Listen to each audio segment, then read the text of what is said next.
segundo São Marcos. Glória a vós, Senhor.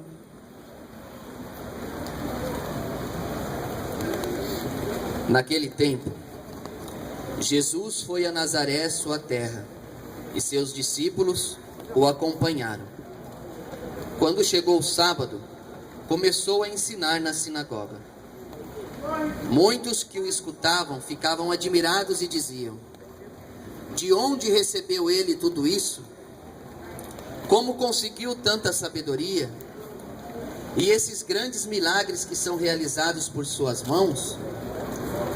Este homem não é o carpinteiro, filho de Maria, e irmão de Tiago, de José, de Judas e de Simão? Suas irmãs não moram aqui conosco? E ficaram escandalizados por causa dele. Jesus lhes dizia: um profeta só não é estimado em sua pátria, entre seus parentes e familiares. E ali não pôde fazer milagre algum, apenas curou alguns doentes, impondo-lhes as mãos. E admirou-se com a falta de fé deles. Jesus percorria os povoados das redondezas, ensinando. Palavra da salvação. Glória a vós, Senhor.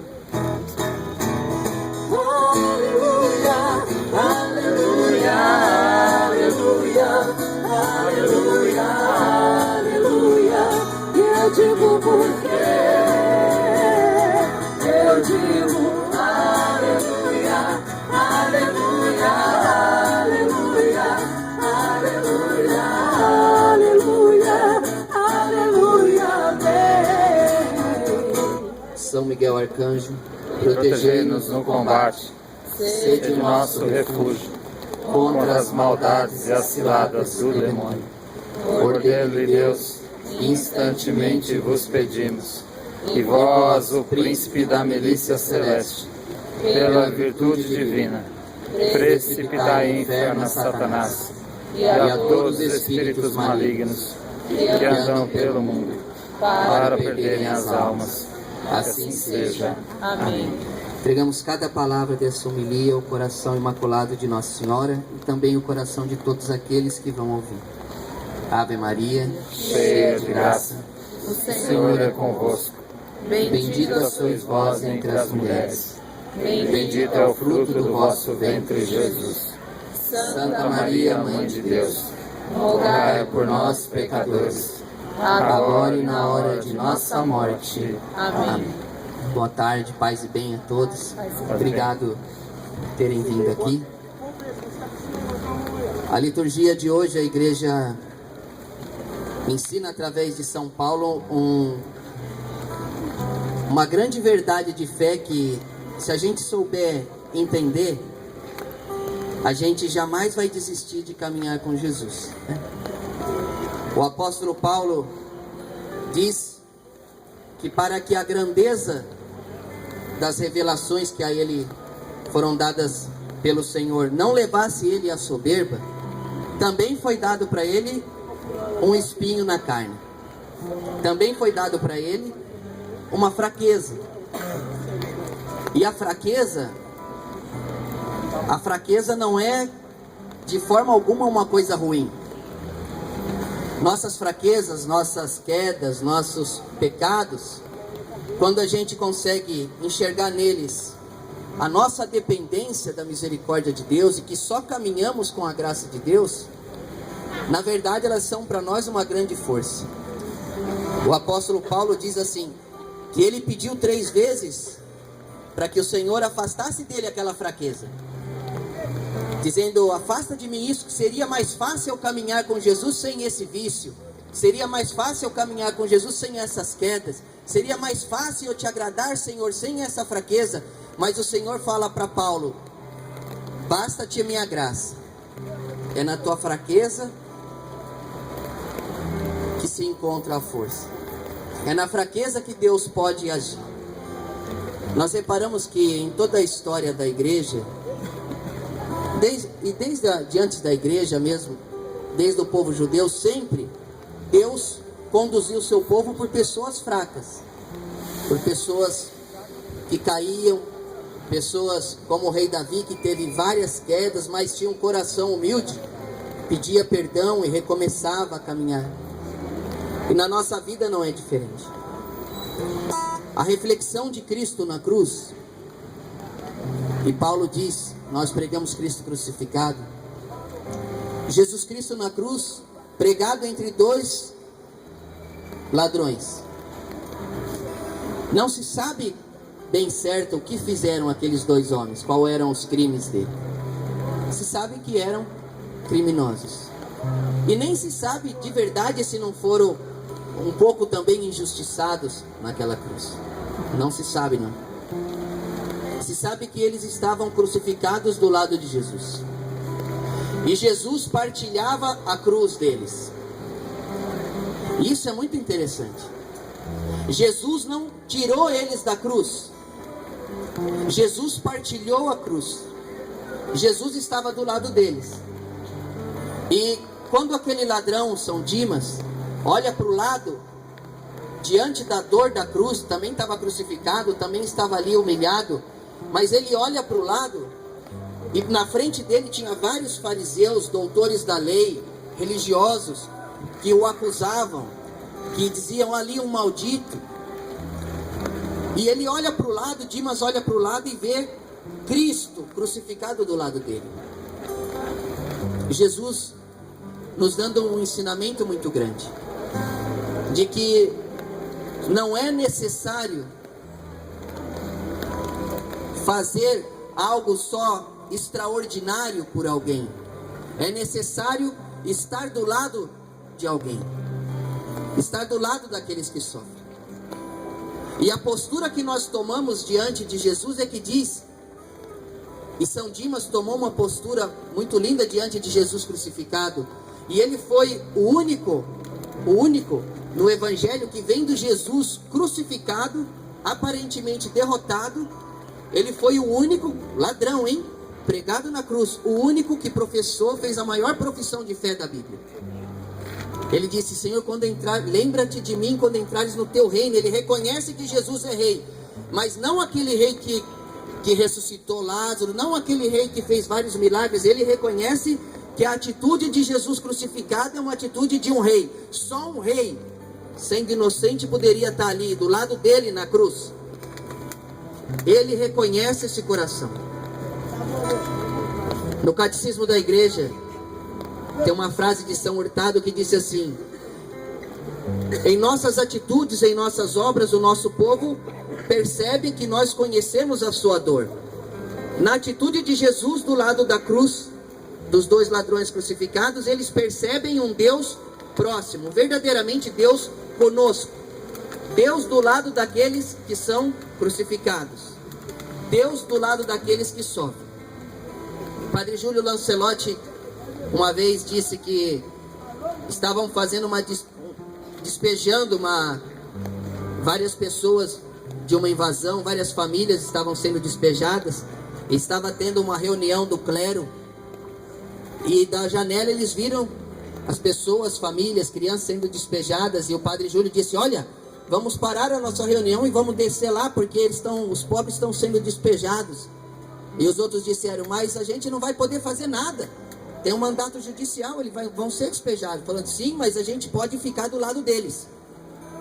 Mesmo que a gente não possa fazer nada, a gente vai ficar do lado deles. E ele desceu e ficou do lado deles. Essa é a atitude que o Calvário ensina. Esse é aquilo que o Padre Roberto da Toca de Assis dizia, o mistério do paraíso do Calvário. Viver o céu na cruz. Viver o céu com os crucificados, estando do lado deles, sem esperar nada em troca, sem esperar aplausos, sem esperar reconhecimento, sem esperar nada que não seja a graça de Deus de estar do lado daquelas pessoas que sofrem. Estar do lado deles realmente é estar do lado de Jesus. Só Deus sabe tudo o que Ele vai fazer hoje aqui. Só Deus sabe quantos corações aqui vão ser tocados hoje, e já estão sendo tocados, que estão lembrando que Deus existe, que estão vendo uma esperança, que sabe, que percebe que mesmo que estejam às vezes drogados, às vezes longe, às vezes embriagados, mas sentem Cristo ao lado da sua cruz. Eles podem olhar para o lado e ver Jesus crucificado do lado deles, quando a igreja é presente com eles. E nós como igreja precisamos cada vez mais dar passos concretos nessa direção. Eu pretendo depois, com as outras comunidades que trabalham com a população de rua na região, que a gente atue de uma forma mais concreta junto à população, principalmente desta região. E que também as paróquias, como aqui o Liceu e tantas outras paróquias aqui perto, estejam também abertas aos pobres. Que o amor preferencial pelos pobres que a igreja tem não fique apenas nos documentos. Que se abram as portas para que se possa entrar, que se possa chorar lá dentro, que se possa contar sua história. Porque senão nós escrevemos uma coisa e vivemos outra, né?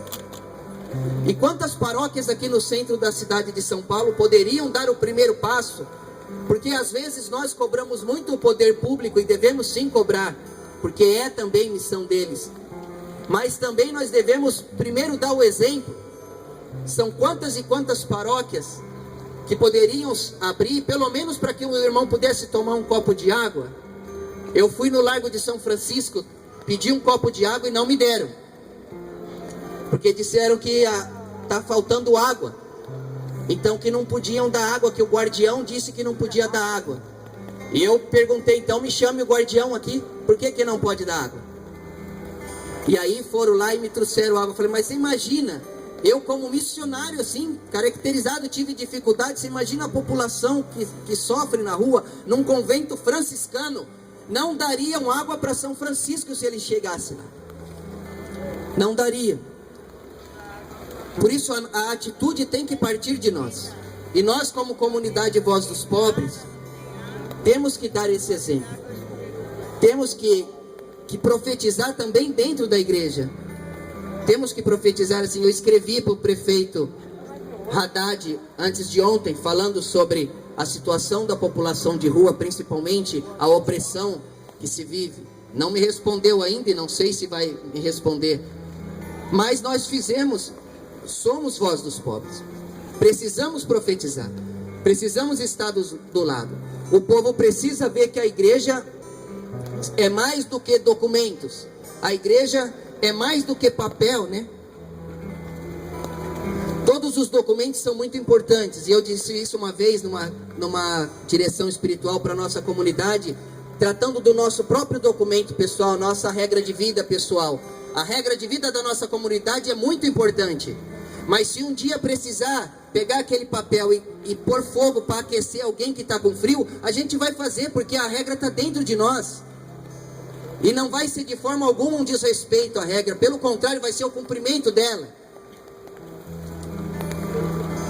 Por isso, peço a oração de todos e o empenho de todos, porque esse hoje é um passo de muitos outros passos, de uma atitude concreta como igreja profética, que de verdade está ao lado dos pobres. Vou pedir que o Padre Renato, fundador da Pastoral dos Nômades, que veio lá de Bangladesh, padre italiano, mas está em missão em Bangladesh, veio aqui para o Brasil, está um tempo aqui visitando a gente, que ele dê uma palavra também para a nossa comunidade. Rapaz, pai, você é vereador de Pai dos Pobres, você dá um minuto para mim do microfone? Eu peço perdão, mas eu preciso de reza. Nós reza, nós ora, nós é amor do Criador. Obrigado pelo tempo, obrigado pelo pão de vocês, entendeu? Pobre nós é, mas nós é rico ao mesmo tempo. Obrigado pela oportunidade. Em casa ele falou para mim. Ele é a bengala. Ele precisa daquele lá, meu. Logo em seguida, depois da comunhão, nós faremos também uma procissão para o Santíssimo Sacramento. O Padre Renato vai conduzir. Vamos passar. De todas as celebrações que eu fiz da palavra, assim, eu nunca senti Jesus tão contente como está aqui hoje, sabe? Meu coração chega, está quente assim, meu peito. de ver como Jesus está feliz de estar aqui, está contente de estar aqui. Então a gente tem que sempre dar a Jesus essa alegria de trazê-lo aqui conosco. Na verdade, Ele que nos traz aqui, né? E estar com Ele aqui, alegrar o coração dele, desagravar o coração dele diante de tanta dor e de tanto sofrimento. Professemos a nossa fé. Creio em Deus.